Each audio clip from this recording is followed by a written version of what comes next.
Hello and welcome back to Apt4U. In this particular video, we are going to discuss a new topic, a new problem from basically array. Okay, so the basic topic of discussion is array. Now we are going to pick up this particular problem because previously we had discussed in the previous video a problem from greedy algorithms, right? The activity problem, right? The activity problem. Maximum activity that can be performed in an interval. So if you focus on that activity problem, we were provided with some jobs and their starting time and their ending time, right? So please focus on the issue. We had some activities given and the starting time and the ending time was also given. Now the problem was we had to sort the ending time, right? We have to basically sort the activities on the basis of their ending time, and we know that this particular cell maps with this particular cell maps with this index maps with this index maps with this. Why? Because this is the starting time, this is the ending time, the starting time, ending time. Now suppose if I am sorting on the basis of ending time, then obviously this indices will get modified, right? This will get modified, and if this gets modified, if this array gets modified, the same modification should be applied to the starting array also, right? Because we know that they have to be actually mapping to each other, right? They have to exist together. So suppose if this particular value, this value is greater than smaller than this value, so basically if I'm going to bring this particular value here and this value here, at the same time this should come here and this should come here, right? Now that was an issue, and in order to address that issue, we were basically using a vector pair, integer comma integer, right? So this was basically taking extra space of order n depending upon the number of jobs, right? It was taking extra address because it was taking extra space. Pairs is for a1, for a2, for a3, a4. Now the problem is now although the time complexity was order n log n, it's fine because we were trying to sort on the basis of ending time, but the space complexity was order n in this case. Can this be made more efficient? This was the concern. Can this be made more efficient? Is there a mechanism such that both the starting time and the ending time can coexist, right? They can be present in the same particular cell. Then yes, it is possible, and the space complexity in that particular case will be order of 1. So basically we are going to switch from order n to order 1. So before that, we should understand actually how is it possible to store two values in a single array position, right? So basically we are going to use a mathematical trick. So it is totally based on a mathematical trick. Now what is the trick? We shall discuss now.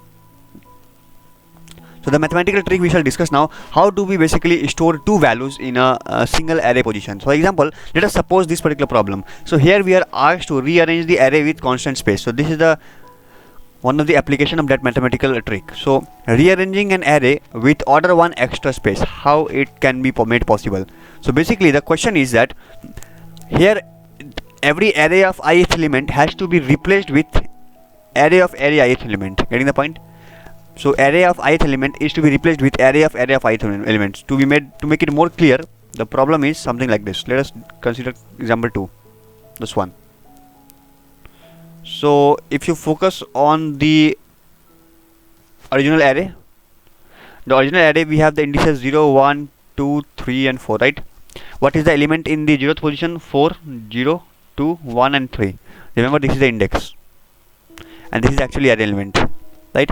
So basically the output element should be as follows. What should be it actually? It should be 3, 4, 2, 0, 1. Why? See,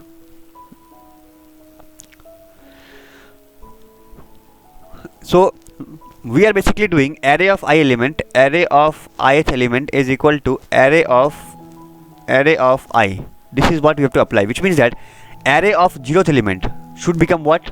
Like right now it is 4, right? But it should become what? Array of 0 should become array of 0. Now what is array of 0? Array of 0 is nothing but 4. And what is array of 4? Array of 4 is nothing but 3. So you can see that array of 0 has become 3. Similarly, array of 1, what should it become? So array of 1 should become array of 1. Now we know what is array of 1. Array of 1 is nothing but 0. Focus on this. Array of 1 is nothing but 0. So array of 0 now becomes 4. That is why we see this has changed to 4. Likewise, all this should be changed in by using constant space. Means we are not going to use any extra array for this, right? We are just allowed to use a constant space. You are not allowed to use some space that depends upon the input. Is that possible? Yes, definitely it is possible. What is the intuition? Now you see, in this particular problem, the objective is we have to use constant space, and now since we have to use constant space, our challenge is that we have to store this value as well as this value in the same array position, same index position.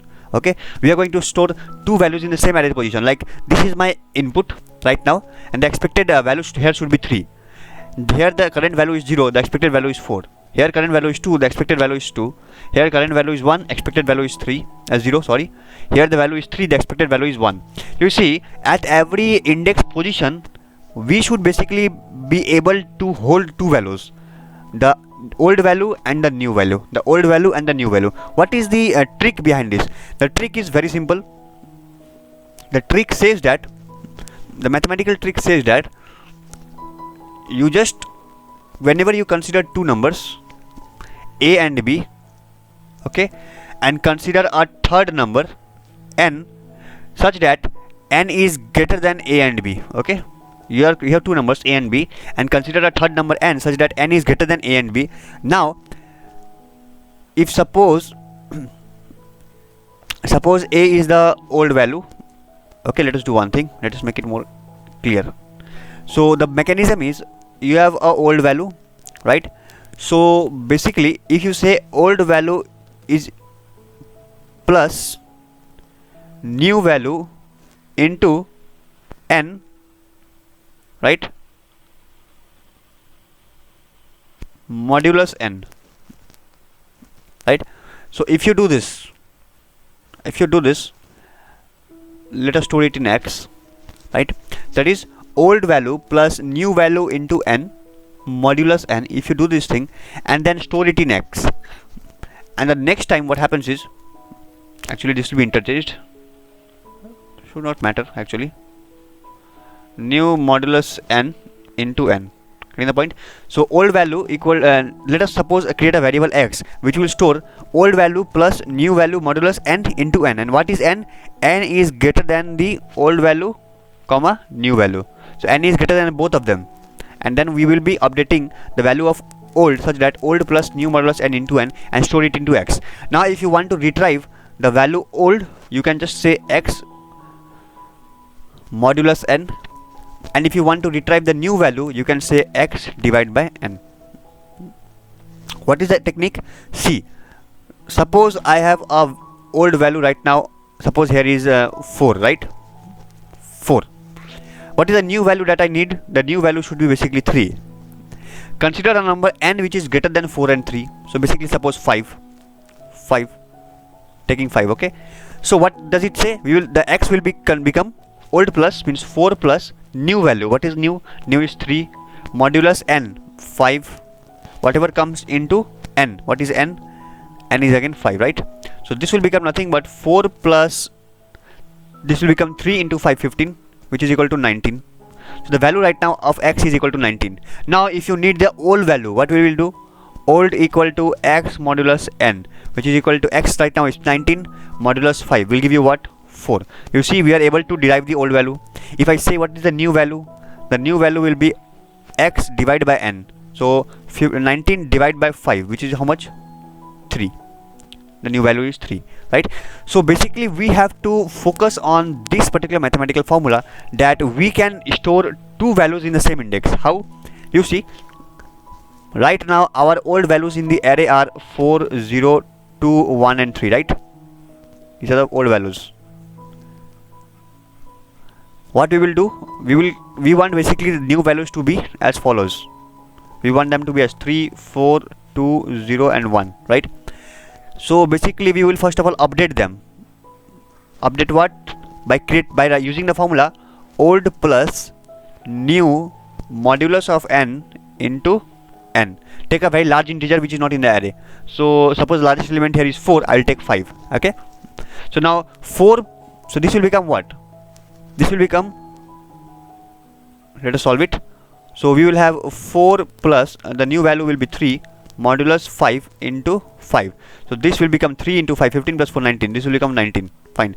What about this? This is 0. So we will have 0 plus, we want it to make it 4. 4 modulus 5 into 5. What will become? So it will basically become 20. What will this become? 2 plus the new value is also 2, modulus n is 5 into n means 5. So this will basically be 2 5 10 plus 2 12. Done. What about this 1? So 1 plus, basically we have replaced it by 0, modulus 5 into 5, right? So this will be entirely 0, this will be 1. What about this 3 plus, old value is 1, a new value is 1, modulus 5 into 5. So this will basically become 5 1 5 plus 3 8. Yeah. Now you see, this is my updated value. So I have to basically update the elements stored in the array to this.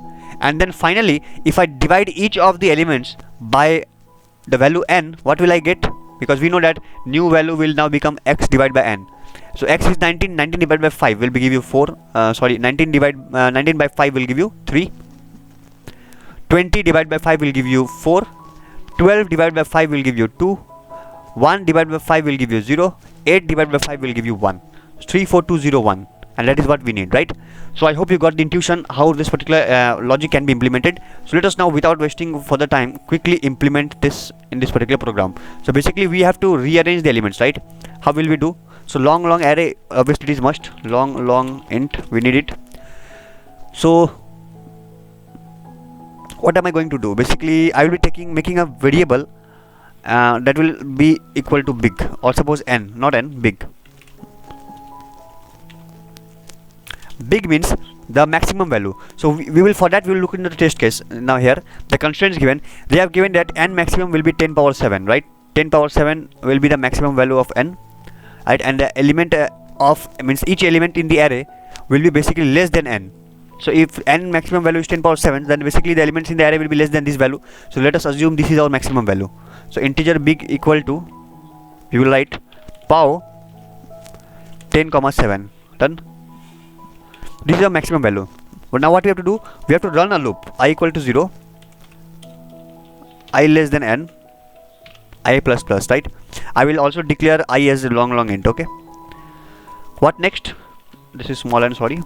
Now we know that we basically have to update each element of the array using the formula what? So basically we will say array of I, right? This is actually holding the old value, is equal to array of I, old value, plus the new value. Now what will be the new value? New value, they have said that array of I should be replaced by array of I. This is the new value, right? Modulus the maximum size n that you took, so that is basically big, that is stored in the value big, into big, right? So that's it. So this has basically updated the value array into x. Okay, basically we had initially the old values, now we created the array x, okay, by using this particular line. Now what we will do, we will basically divide each of the element by dividing them with big. So for again I equal to 0, I less than n, I plus plus. Now basically what am I going to do? I will say array of I is equal to array of I, and it will be array of I divide by, not n, big. Why big? As I showed you the trick, isn't it? You will be dividing it by maximum element, then you will get the new value. This will basically give you the new value. Okay. So this is going to give you the new value, and this is your old value that is passed in the array, and this is creating array x that we discussed right now right. So yeah, that's it. It should work. Let's compile it.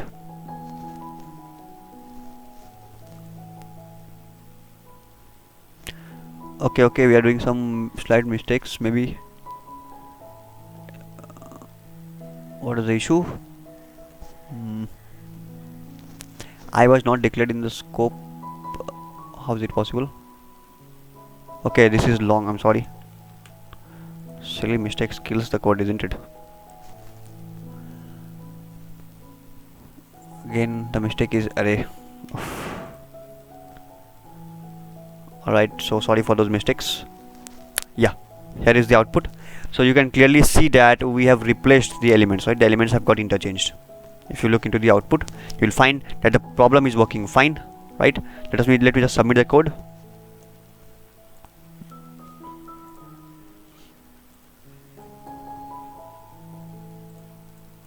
Yeah, that's it from my side. The code works fine. I hope you got the intuition about how to rearrange an array with constant space. Now I will be using this technique in that particular activity problem to solve it in constant space. Okay, so please stay tuned. That's all from this side. In case of any doubt, please put your doubts in the comment section, and please like, share and subscribe. Thank you.